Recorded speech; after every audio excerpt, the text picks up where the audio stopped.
My name is Jessica Wallace, 28 years old, and I never thought my wedding day would become a battlefield. Growing up, my parents always favored my brother William.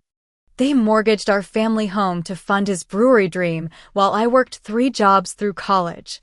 When I finally found happiness with Daniel, they suddenly reappeared, determined to control my special day. What they did next crossed every line imaginable. Let me share what happened before I took back my power. If you're watching this, drop a comment about where you're tuning in from and hit subscribe to join my journey of healing and setting boundaries. I grew up in a quiet suburban neighborhood in Connecticut, in what appeared to be a typical middle-class American family. My mother Karen worked as a school administrator, while my father Thomas was an accountant at a local firm. My brother William was 3 years older than me, and from my earliest memories, there was always something different about how our parents treated us.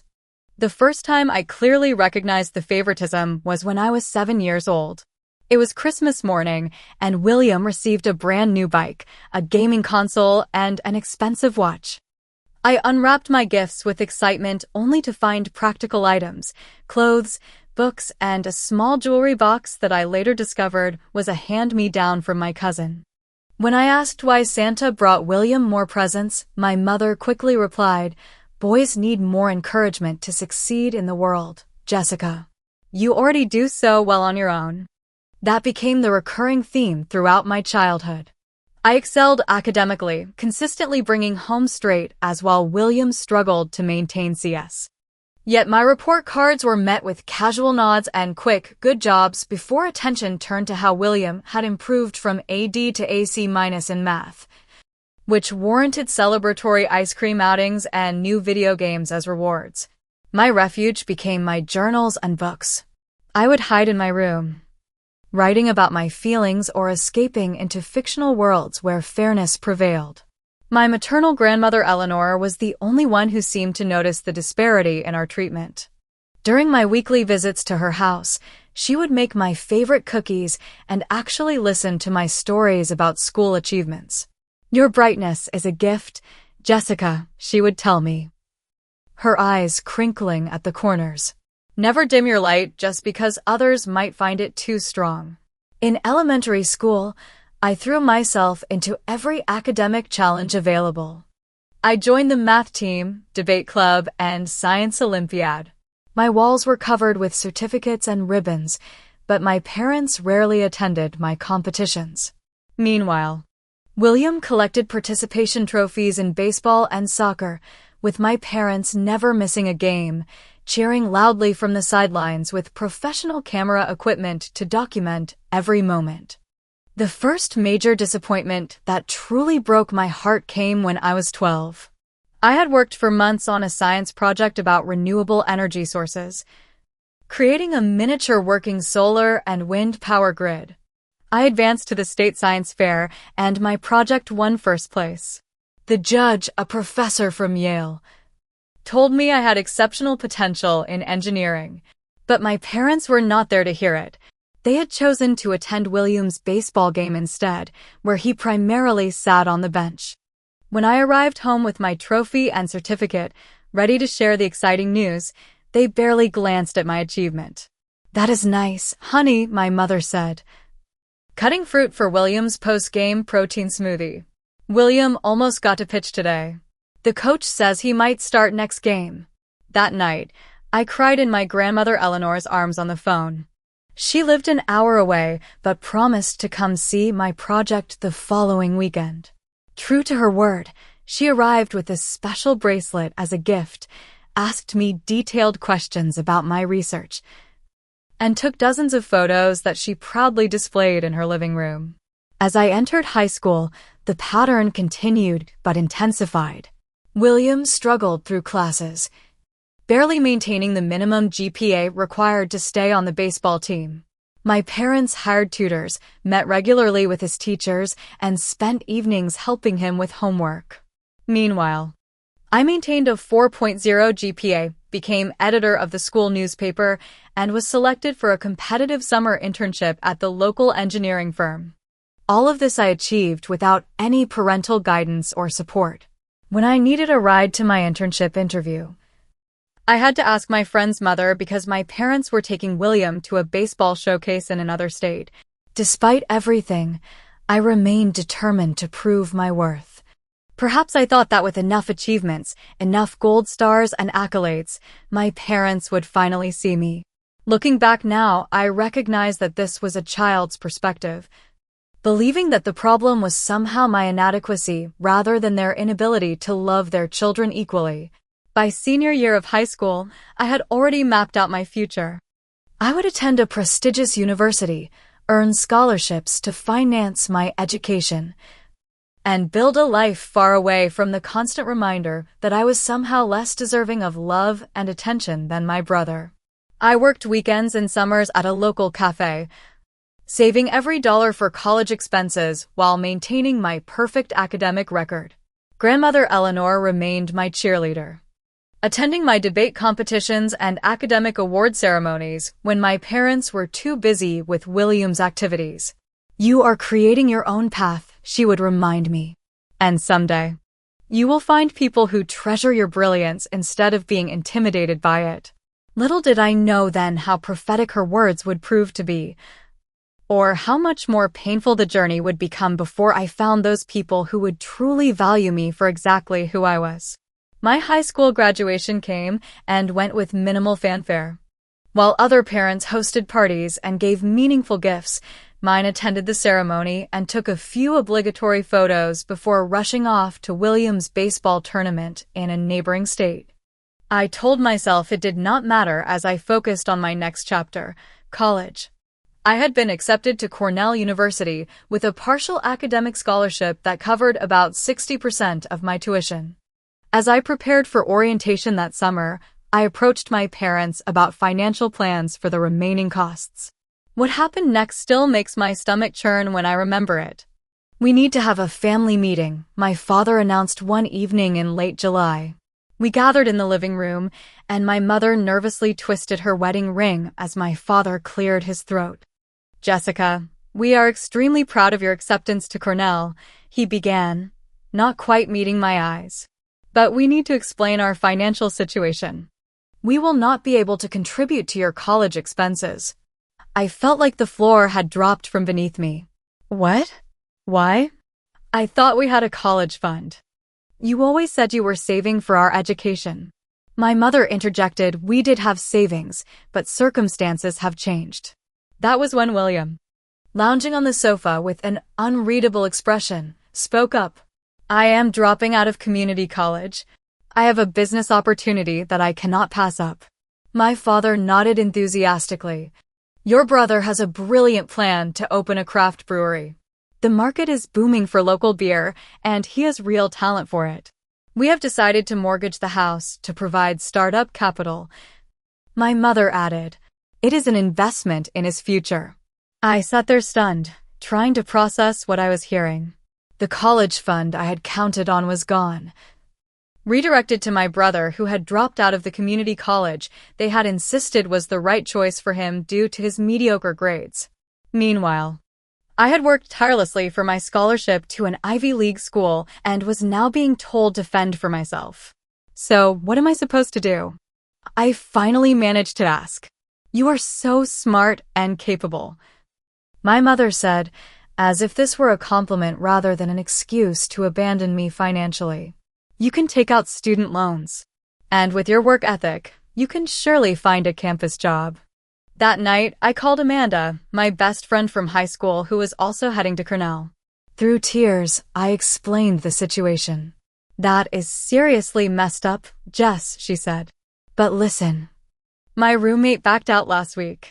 You could room with me, and I know the cafe where my cousin works is hiring. We will figure this out together." True to her word, Amanda became my rock during those challenging college years. We shared a small off-campus apartment to save on housing costs, and I juggled 3 part-time jobs, morning shifts at a cafe, evening work at the university library, and weekend tutoring for high school students. Despite my grueling schedule, I maintained a 3.9 GPA in my engineering program.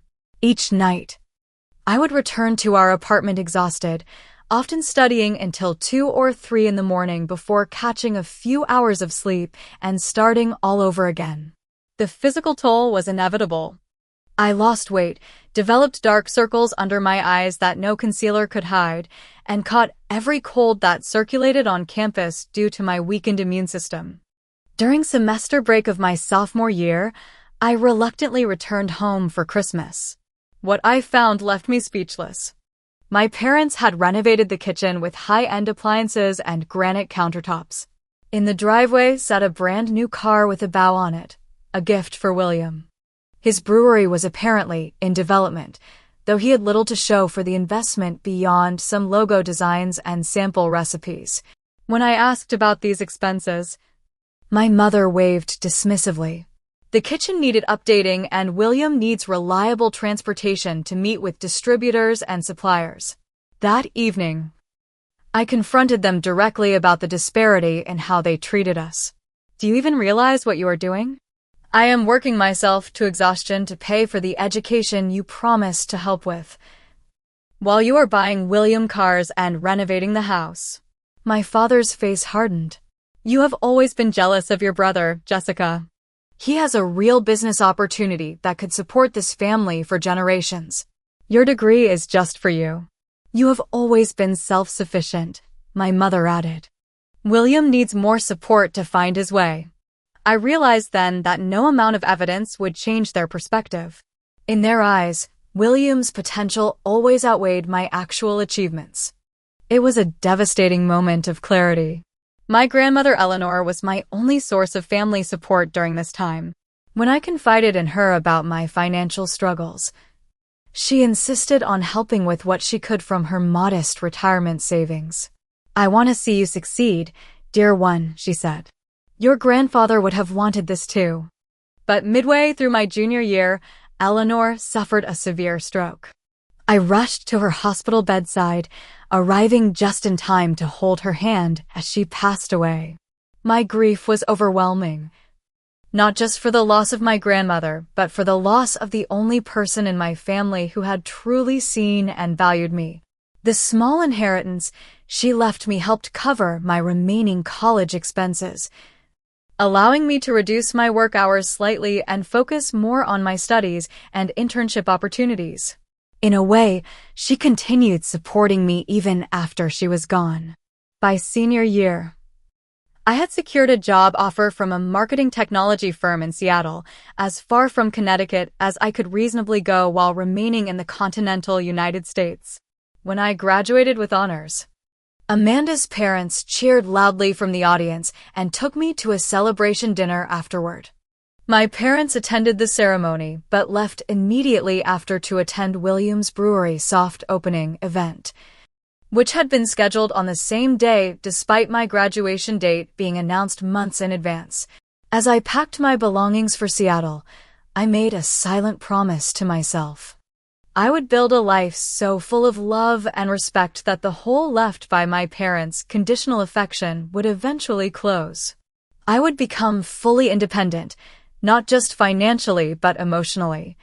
I would find people who celebrated my successes rather than diminishing them. What I did not know then was that the worst betrayal was yet to come, and that it would arrive disguised as reconciliation on what should have been the happiest day of my life. Moving to Seattle felt like stepping into a different dimension. For the first time, I was truly on my own, 3,000 miles from the family dynamics that had shaped and constrained me for 22 years. My apartment was tiny, just a studio in a converted industrial building.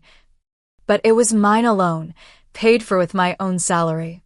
The marketing technology firm where I had accepted a position was fast-paced and innovative. My first weeks were a blur of training sessions, team lunches, and adjusting to corporate culture. I met my colleagues, Stephanie from the creative team, who invited me to yoga classes, Jason, a fellow data analyst with a dry sense of humor, and Michael, the veteran account manager who took new employees under his wing. You have got a real knack for translating technical details into client-friendly language, Michael told me after I helped explain a complex analytics report during my 3rd month. That is rare and valuable. His casual compliment nearly brought me to tears, simply because it acknowledged a skill I had developed without questioning my worth or comparing me to someone else. I realized then how starved I had been for simple recognition. Despite my professional confidence, I struggled with imposter syndrome and anxiety in social situations. After several panic attacks that left me breathless in the office bathroom, I finally took Stephanie's advice and found a therapist specializing in family trauma. Dr. Lawson helped me identify the patterns of my childhood and understand how they affected my adult relationships. What you experienced was emotional neglect, she explained during one session. Your achievements were taken for granted while your brother's potential was constantly nurtured. This creates a deep sense of unworthiness that you have been compensating for through perfectionism.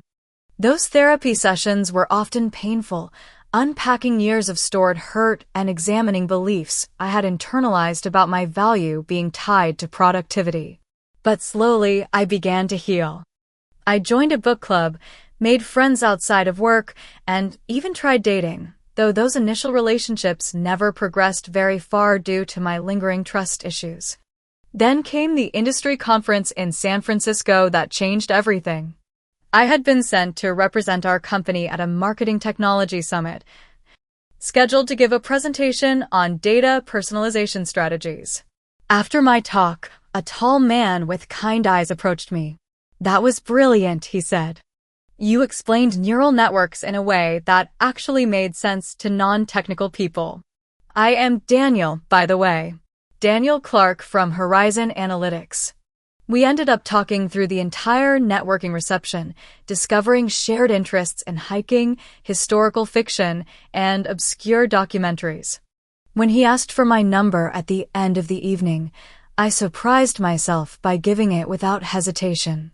Our relationship developed gradually through phone calls, video chats, and eventually weekend visits between Seattle and Portland, where Daniel lived. What struck me most about him was his attentiveness, how he remembered small details from our conversations and genuinely cared about my thoughts and feelings. 6 months into dating, Daniel came to Seattle for a weekend and met my friends. Afterward, Stephanie pulled me aside. "That man looks at you like you hung the moon, Jess. And more importantly, he actually sees you."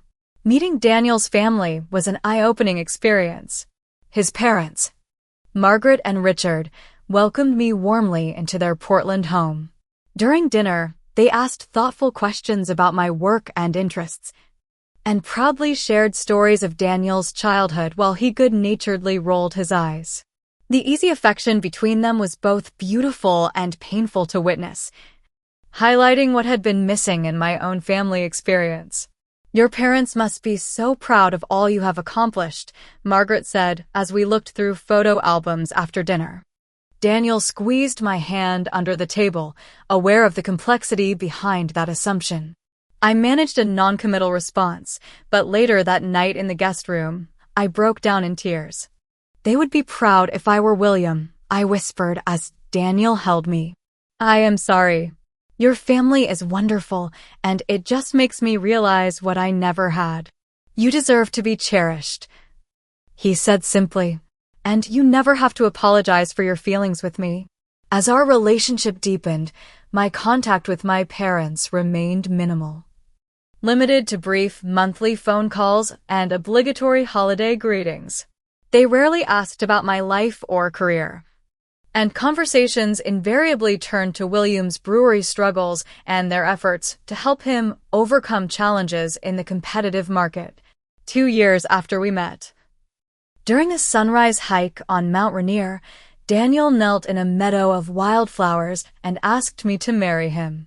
The ring was his grandmother's, reset with additional small diamonds that caught the early morning light. "You are the strongest, most compassionate person I know," he said. "I want to build a life with you, Jessica. Will you marry me?" I said yes through happy tears, feeling for perhaps the first time that I was choosing a future based on love rather than escape. The question of family involvement loomed immediately. Daniel's parents would certainly participate in wedding planning, but what about mine? Part of me wanted to exclude them entirely, to protect my happiness from their indifference or criticism. Yet another part, perhaps the hopeful child still within me, wondered if a wedding might finally be the achievement they could celebrate without comparison to William. After much discussion with Daniel and my therapist, I decided to call them with the news, setting my expectations low for their response. "Mom, Dad, I wanted to let you know that I am engaged," I said when they answered on speakerphone. "His name is Daniel Clark. We have been together for 2 years. A pause followed, then my mother's careful voice. "Well, this is certainly a surprise. We barely know anything about him." "That is because you never ask about my life," I thought but did not say. My father cleared his throat. "What does he do for work? Can he support a family?" Not congratulations. Not excitement. Just practical concerns about financial stability, ironic coming from the people who had remortgaged their home for William's failing business venture. "Daniel is the director of analytics at a successful tech company," I replied, hating that I felt compelled to justify my choice. "And yes, we are both financially secure." "Well, that is good to hear," my mother said. "We should meet him before the wedding, of course. When are you thinking of having it?" "We are looking at next spring," I said. "We will be planning a small ceremony, nothing elaborate." Little did I know then how quickly nothing elaborate would spiral into a nightmare of family interference, or how my long-dormant childhood wounds would be ripped open again just when I thought I had finally healed. The first 3 months of wedding planning were peaceful and joyful. Daniel and I decided on a spring ceremony at a boutique hotel overlooking Puget Sound. We wanted something intimate, with only close friends and family in attendance. My friend Amanda would be my maid of honor, flying in from New York, where she now worked as an architect. Daniel's brother Eric would serve as best man. We created a wedding website, secured our venue, and began selecting a caterer and photographer. I found a simple but elegant dress that made me feel beautiful without being ostentatious. Everything was proceeding exactly as we had envisioned. Then came the phone call that changed everything. "Jessica, your father and I have been thinking about the wedding." My mother began one evening in October, 6 months before our planned date. "We would really like to contribute and help make this special." I was speechless for a moment, surprised by this unexpected offer. "That is kind of you, Mom, but Daniel and I have everything under control.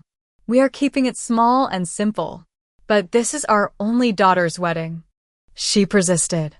"And we just learned that Daniel's family is quite well established. His father is a surgeon, correct? We would not want them to think we are not doing our part." And there it was. The real motivation. They had discovered that Daniel came from a respectable, financially comfortable family, and suddenly they were concerned about appearances. "The plans are already set," I said firmly, "but you're welcome to attend as guests." I thought that would be the end of it. I was wrong. 2 weeks later, my mother showed up unannounced at my apartment in Seattle, having flown across the country without warning. When I returned from work to find her sitting in the lobby of my building, I nearly turned around and walked back out. "What are you doing here?" I asked, keys still in hand. "We need to discuss the wedding properly," she said, standing and smoothing her skirt. "These things cannot be handled over the phone." Over the next 3 days, my carefully constructed adult life was invaded by the same dismissive attitude I had grown up with. My mother criticized everything from my apartment decor to my choice of venue. She flipped through my wedding planning binder while I was at work and made calls to vendors without my permission. I took the liberty of looking into some other venue options. She informed me on the second evening. "The hotel you chose is nice, but the Riverside Country Club has much more prestige. I have put down a deposit to hold the date." "You did what?" I stared at her in disbelief. "Mom, you cannot just change our wedding venue without asking." "Jessica, you have always been practical to a fault," she sighed. "This is your wedding day. You need to make a statement. Besides, the country club can accommodate a much larger guest list. We do not want a larger guest list, I insisted. We want our close friends and immediate family only. She waved dismissively. I have already started contacting the extended family. Your father's cousins from Chicago are very excited to attend. Cousins I had met perhaps twice in my life and had not spoken to in over a decade. When Daniel came over for dinner that night, my mother charmed him with stories and questions, playing the role of the interested parent that she had never actually been. I watched this performance with a growing sense of unease. Seeing Daniel's slight confusion at the disconnect between the mother I had described and the woman sitting at my dining table. After she finally returned to Connecticut, the real interference began. Weekly calls with updates on wedding plans I had not approved. Emails with attachments showing floral arrangements, menu options, and guest list additions. When I checked with our original venue, I discovered my mother had indeed canceled our reservation, citing a change of plans by the bride. Daniel was supportive but increasingly concerned. Jess, this is our wedding. If you want to reclaim control, I will back you completely. But years of conditioning made confrontation difficult. Each time I tried to establish boundaries, my mother would respond with emotional manipulation. We are only trying to give you the wedding we could never afford when you were growing up, she would say. Why are you rejecting our love now?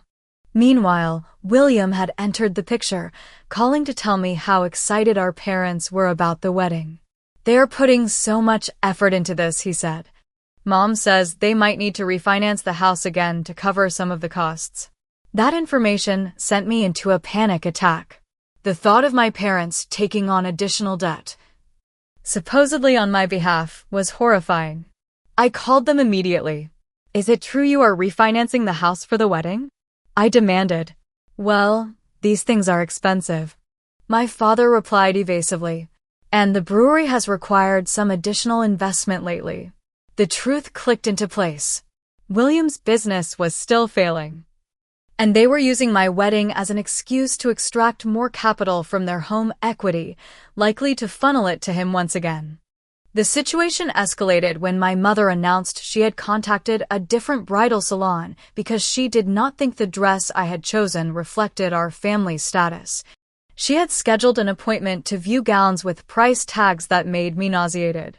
By January, for months before our wedding date, my anxiety had reached debilitating levels. I was having trouble sleeping and concentrating at work. Daniel suggested we meet with his parents to discuss the situation, as they had noticed the change in plans and were confused by the shifting arrangements.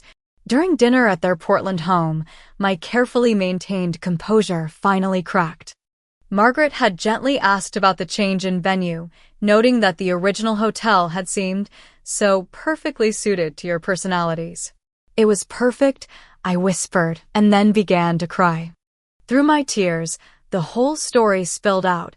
My parents' lifelong favoritism toward William, the college fund that had been diverted to his business, and now their hijacking of my wedding, likely to generate money to support him again. Richard and Margaret listened in stunned silence. When I finished, Margaret moved to sit beside me on the sofa and took my hands in hers. Jessica, she said firmly, this is your wedding, not theirs. And Daniel is our son. We will not stand by while your parents use this occasion for their own purposes. That evening marked a turning point. With Daniel and his parents' support, I found the strength to reclaim my wedding. We created a new plan, one that would appear to accommodate my parents while actually putting me back in control. The confrontation was coming. I just had to find the courage to stand my ground when it did. The week before our wedding arrived with a flurry of final details and family arrivals. Daniel and I had secretly reverted many of the changes my parents had made, working directly with vendors to restore our original vision while letting my mother believe her plans were proceeding. It was exhausting but necessary maneuvering. My parents flew in 5 days before the ceremony, immediately requesting a meeting with the wedding coordinator at the country club venue they had selected. We agreed to meet them there, knowing what was coming. There seems to be some confusion about the arrangements, the coordinator said. looking uncomfortable as she checked her tablet. I do not have any record of a wedding booked under Wallace or Clark for this Saturday. My mother turned to me, confusion etching lines around her mouth. Jessica, what is going on? We confirmed everything last month. Taking a deep breath, I met her gaze steadily. Mom, Dad, Daniel and I have decided to hold our wedding at our original venue, the Waterfront Hotel. The coordinator there is expecting us tomorrow for the final walkthrough. The color drained from my mother's face. You canceled the country club?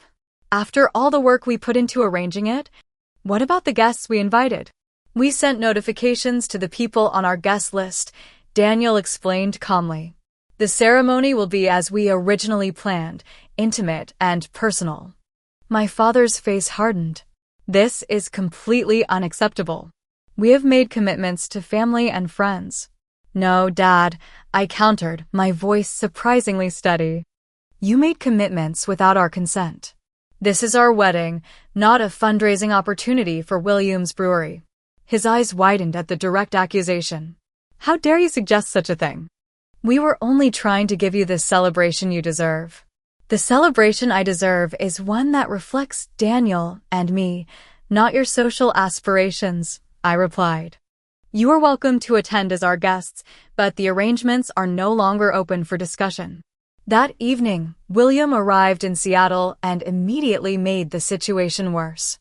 He showed up drunk to the rehearsal dinner, which we had decided to keep as a small gathering at a local restaurant despite my mother's attempts to transform it into an elaborate banquet. Halfway through the meal, William clinked his glass and stood, swaying slightly. I want to make a toast to my little sister, he announced, words slurring. Jessica always was the smart one. Always had everything come easy to her. Meanwhile, some of us have had to really struggle with the family making sacrifices to help us succeed. Daniel's brother Eric caught my eye across the table, silently asking if he should intervene. I gave a small shake of my head, letting William continue digging his own grave. So here is to Jessica and her perfect life, William concluded bitterly. May she remember where she came from and all the family sacrifices that got her here. A painful silence followed before Daniel stood. Thank you all for coming tonight. Jessica and I are grateful to have people in our lives who truly support our happiness and respect our choices. His emphasis on the words truly and respect was subtle but unmistakable. After the dinner, I retreated to the restaurant bathroom, overcome by anxiety. Amanda followed me, standing guard outside the stall as I tried to control my breathing. You are doing great, Jess, she assured me through the door. Tomorrow will be beautiful because you and Daniel have made it yours again. The wedding morning dawned clear and bright. I had arranged to get ready with Amanda and my bridesmaids in a suite at the hotel, away from family drama. But at 9 a.m., my mother appeared at the door, laden with bags. I brought my makeup artist and hair stylist, she announced, trying to push past Amanda, who had positioned herself in the doorway. Karen, Jessica has already arranged for these services, Amanda said firmly. The professionals will be here at 10. But I specially hired Maurice. He works with celebrities, my mother protested. Jessica does not want Maurice, Amanda stated flatly. She wants her wedding day as she planned it. Please respect that. For a moment, I thought my mother might force her way in. But something in Amanda's stance must have conveyed the futility of trying. She retreated, promising to check in later. The ceremony was scheduled for 2 p.m. At 1:30, dressed in my chosen gown, I peered through the curtains at the gathering guests. The Waterfront Hotel's garden terrace overlooked Puget Sound, with Olympic Mountains visible in the distance. White chairs were arranged in intimate rows, wildflower bouquets adorning the aisle. It was exactly as I had envisioned. Daniel and I had decided that I would walk down the aisle alone, a choice that horrified my father when we informed him the previous day. It is tradition for the father to give away the bride, he had protested. I am not being given away, I had replied. I am choosing to join my life with Daniel's as an independent person. Now, as the music began and guests took their seats, I felt a surprising sense of calm. This moment belonged to Daniel and me. No family dysfunction could take that away. The ceremony was everything we had hoped for. We exchanged personal vows that spoke of growth, partnership, and creating our own definition of family. When the officiant pronounced us married, the small gathering erupted in genuine applause. It was during the reception that my carefully orchestrated response to months of interference was revealed.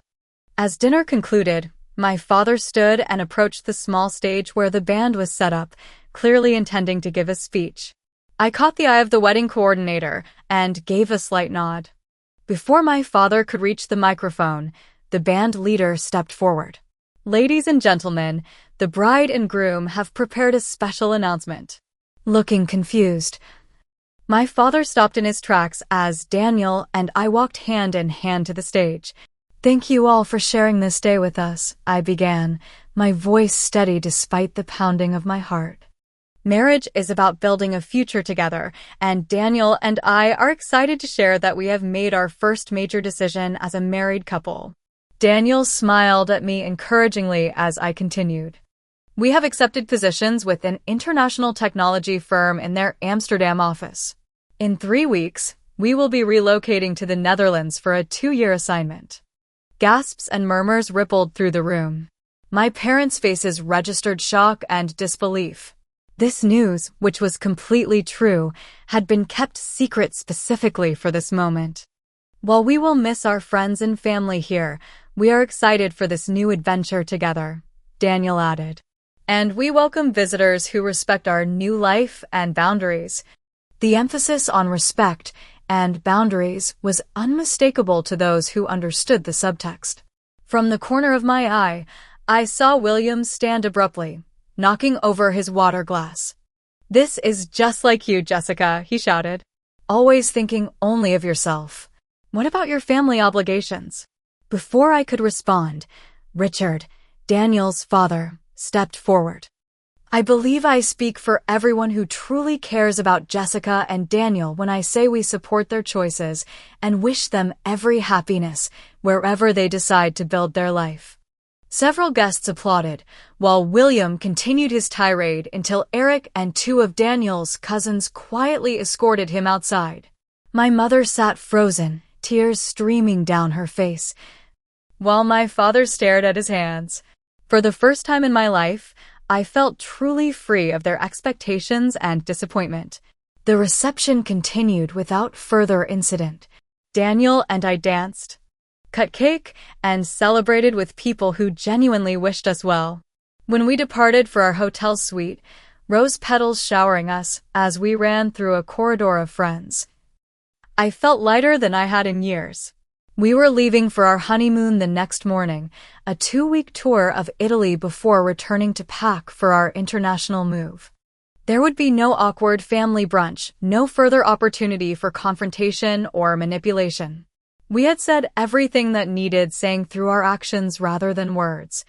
As Daniel closed our hotel room door behind us, I kicked off my shoes and exhaled deeply. "We did it," I whispered. "We really did it." He pulled me close, his eyes serious. "Are you okay?" That was intense with William. "I am better than okay," I replied truthfully. For the first time in my life, I stood my ground without apologizing for existing. "And we are starting our life together on our terms." That night, falling asleep in my husband's arms, I realized that sometimes the most powerful response to a lifetime of emotional neglect is not confrontation or explanation, but simply moving forward toward joy without waiting for understanding that may never come. Our honeymoon in Italy was a blissful interlude before the whirlwind of international relocation. For 2 weeks, Daniel and I wandered through ancient streets, ate gelato by sparkling fountains, and made love in quaint hotel rooms with windows open to Mediterranean breezes. No family drama. No wedding planning stress, just 2 people beginning their life journey together. Reality returned when we landed in Seattle to a flurry of messages and emails from extended family. My mother's sister, Aunt Linda, had written a long, surprisingly supportive note. "I saw what happened at the reception," she wrote. "While I love my sister, I have always been concerned about how you were treated in comparison to William. Your wedding was beautiful, and your decision to create boundaries is both healthy and long overdue." Other relatives were less understanding. My father's brother sent a scathing email about family loyalty and respecting parents, clearly having heard only one version of events. Several cousins had sent awkward messages expressing confusion about the family tension they had witnessed. We had barely unpacked our suitcases when news arrived that Williams Brewery had filed for bankruptcy. Despite multiple cash infusions from my parents, the business had accumulated unsustainable debt. My mother left a tearful voicemail begging me to call, saying they needed family support during this difficult time. Daniel found me staring at my phone, thumb hovering over the callback button. "You do not owe them an immediate response," he reminded me gently. "We have 2 weeks of packing and preparations before Amsterdam. You can decide how and when to engage on your own timeline." He was right, of course. Years of conditioning had programmed me to drop everything when my parents called, regardless of how they had treated me. Breaking that pattern was essential to my continued healing. Instead of calling back, I focused on our move preparations.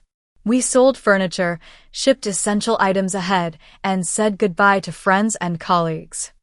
I had been promoted to a senior marketing position within the international firm, while Daniel would be heading their European data analytics team.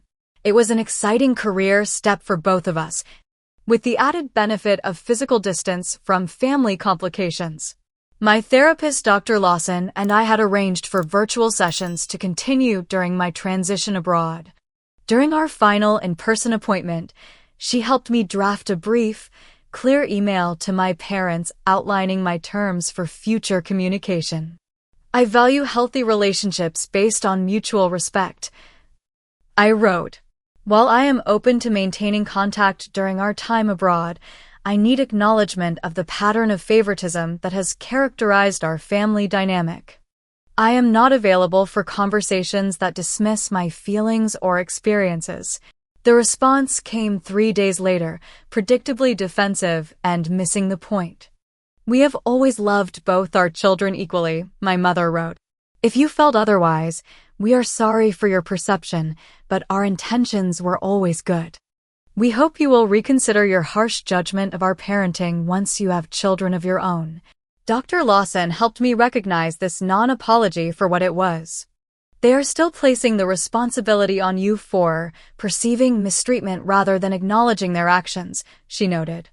This is very common in family systems where emotional neglect has been normalized. 2 days before our departure, I met Amanda for a final lunch. As we hugged goodbye, she pressed something into my hand, a small journal with a beautiful leather cover. "For recording your European adventures," she explained. "And for remembering that your story is yours to write now." Amsterdam welcomed us with picturesque canals and a charming apartment in the Jordan district. The first months were a blur of new experiences, navigating Dutch bureaucracy, learning basic language phrases, establishing routines in our jobs. The physical distance from my family dynamics allowed me to focus on building the life Daniel and I wanted. We video chatted regularly with his parents, who were planning to visit at Christmas. My communication with my own parents settled into brief, monthly emails, factual updates about our life without emotional depth. It was a truce of sorts, neither full reconciliation nor complete estrangement. 6 months into our Amsterdam adventure, I discovered I was pregnant. The news brought joy mixed with anxiety. Would I repeat the patterns I had experienced growing up? Could I be the parent I had needed but never had? Daniel held me as I voiced these fears. "You are already breaking the cycle by being aware of these patterns," he reassured me. "And we will do this together, learning and growing as parents." We decided to wait until after the first trimester to share the news with family. When we finally told Daniel's parents during a video call, their excitement was immediate and genuine. Margaret immediately began planning her next visit to coincide with the baby's arrival. Telling my parents was more complicated. I drafted and redrafted the email, unsure of the right approach. Finally, I kept it simple. Daniel and I are expecting our first child in July. We are excited for this new chapter in our lives. Their response was enthusiastic on the surface, full of exclamation points and questions about our prenatal care. Reading between the lines, I sensed their relief at having a reason to normalize relations without addressing the underlying issues. A week later, a package arrived containing baby clothes and a note from my mother. "Being a grandmother has always been my dream," she wrote. "We hope this little one will bring our family closer together again." The unspoken expectation was clear. My child would be the bridge to reconciliation on their terms, without accountability for the past. It triggered a fresh wave of anxiety that my therapist helped me work through. Your child is not responsible for healing adult relationships, Dr. Lawson reminded me. You get to decide what role your parents play in your child's life based on what is healthy for your family unit.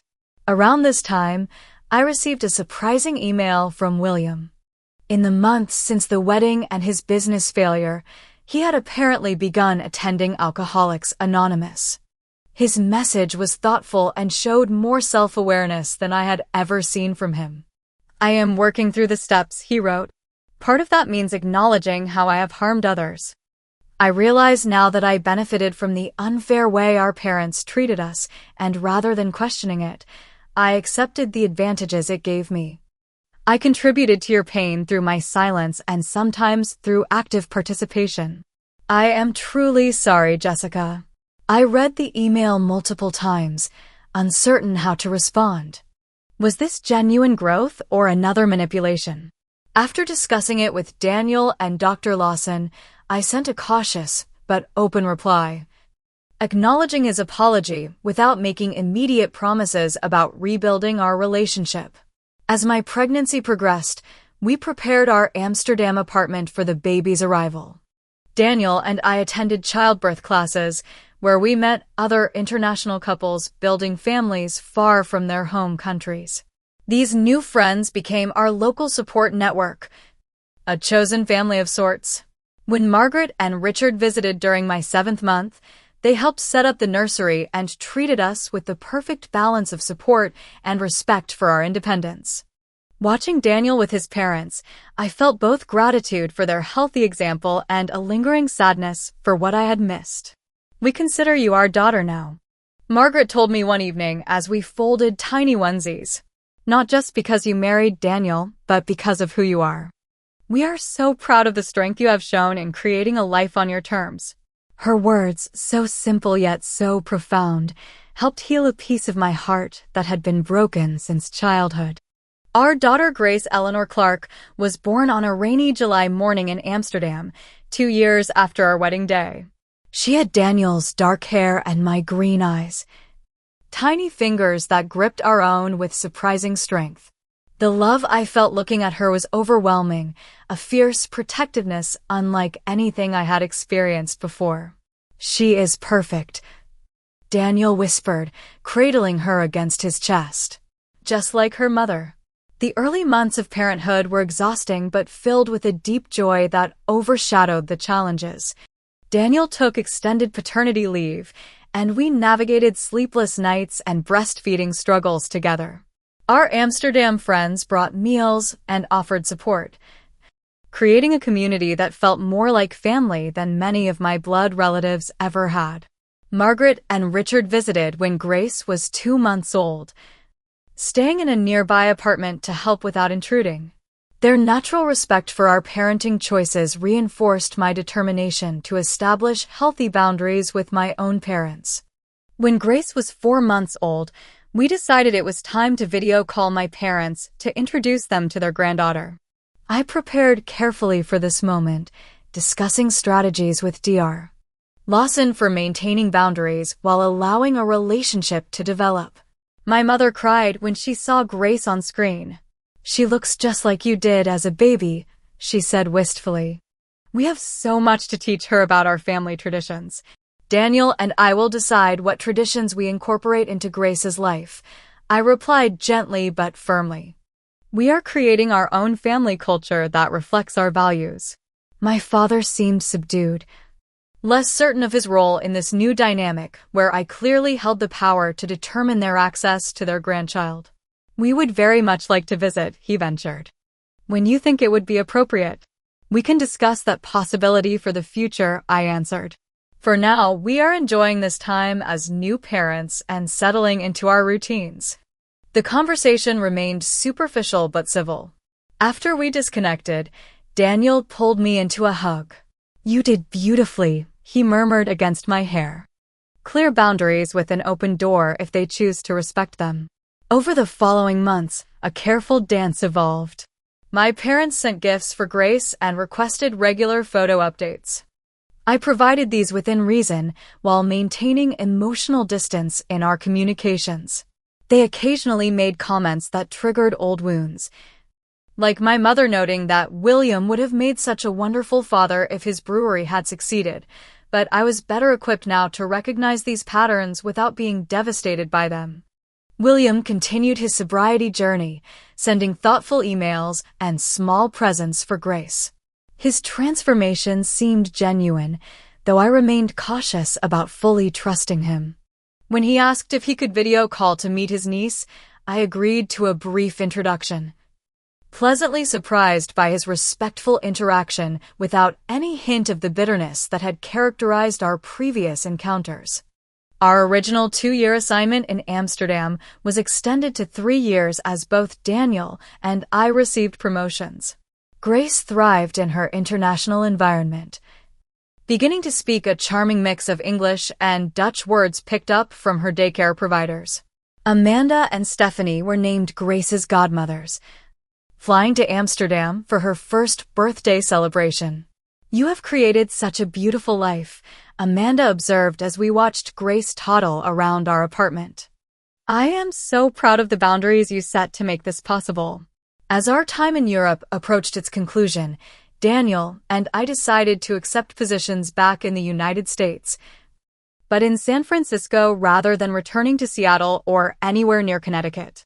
The physical distance from my family of origin remained important to my emotional well-being. Before our departure from Amsterdam, my parents made another push to visit. After careful consideration and discussion with Dr. Lawson, I agreed under specific conditions. A hotel reservation rather than staying in our home, limited daily visiting hours, and an understanding that any comments about the past that dismissed my experiences would result in the visit ending immediately. To my surprise, they accepted these terms without argument. Perhaps the years of limited access to their granddaughter had finally motivated genuine reflection, or perhaps they had simply resigned themselves to the new power dynamic between us. Their visit was scheduled for our final month in Amsterdam. As the date approached, my anxiety increased despite years of therapy and personal growth. Daniel noticed my restlessness one night as I rearranged Grace's toys for the 3rd time. We can cancel if you are not ready, he reminded me. Your well-being comes first. I shook my head. I need to do this, for Grace and for myself. They will be in her life in some capacity, and I want it to be on healthy terms. This is a controlled environment to test whether that is possible. When my parents arrived at our apartment for their first scheduled visit, my mother immediately reached for Grace, who shyly hid behind my legs. She needs time to warm up to new people, I explained, gently redirecting my mother to sit down first. Let her come to you. A flash of hurt crossed my mother's face, but to my surprise, she nodded and sat as directed. My father awkwardly placed a large gift bag on our coffee table. Just a few things for Grace, he explained. And something for you both as well, a thank you for allowing us to visit. Inside was a beautiful wooden puzzle for Grace, age-appropriate and thoughtfully chosen. At the bottom of the bag was an envelope containing 2 first-class plane tickets to San Francisco. For your move, my father said. We know it is a stressful time, relocating with a toddler. We thought this might make the journey easier. I searched their faces for hidden agendas, but found only cautious hope. It was a small gesture, but significant in its appropriateness and respect for our current life situation rather than attempting to pull us back into old patterns. "Thank you," I said simply. "That was very thoughtful." Over the next few days, my parents maintained the boundaries I had set. My mother occasionally started sentences with, "When you were little, we always," but caught herself when she saw my expression. My father spent time on the floor with Grace, following her lead in play rather than imposing his ideas, something I had never seen him do with children before. On their final evening, as Grace slept in her room, my mother tentatively broached the subject we had been avoiding. "Jessica, I know we have made many mistakes as parents," she began, her voice uncharacteristically uncertain. "Watching you with Grace, I see a different way of parenting than what we provided. I cannot change the past, but I want you to know that I see now how our treatment affected you." It was not a perfect apology, but it was more acknowledgement than I had ever received. My father nodded beside her, adding, "William has helped us understand some things through his recovery program. We were wrong to put so much on you and give so much to him. I am sorry we were not the parents you deserved." Tears pricked my eyes, not from the old pain, but from the unexpected balm of this belated recognition. "Thank you for saying that," I managed. "It means a lot to hear you acknowledge it. We would like to be part of Grace's life, and yours, in whatever way you feel comfortable," my mother added. "On your terms, not ours." As they left the next day, I felt a shift in our relationship. Not a complete healing, not a return to an idealized family that had never existed, but a first step towards something new that might, with continued boundaries and mutual respect, evolve into a healthier connection. Grace is now 2 years old, a curious, confident toddler who loves books and building blocks. Our San Francisco home overlooks the bay, filled with light and the sounds of her laughter. Daniel has become a partner in his firm, while I have launched a successful marketing consultancy that allows me to work flexible hours. The journey to this place of peace has been long and often painful.